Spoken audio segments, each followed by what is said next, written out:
నోటి మాటతో సృష్టిని, తన చేతులతో ఈ మనిషిని చేసిన దేవుడు దీనుడై పవళించెను పశువుల పాకలో.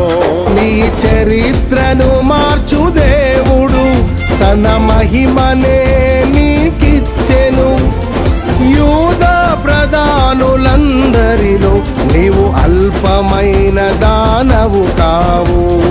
యూదా ప్రధానులందరిలో నీవు అల్పమైన దానవు కావు.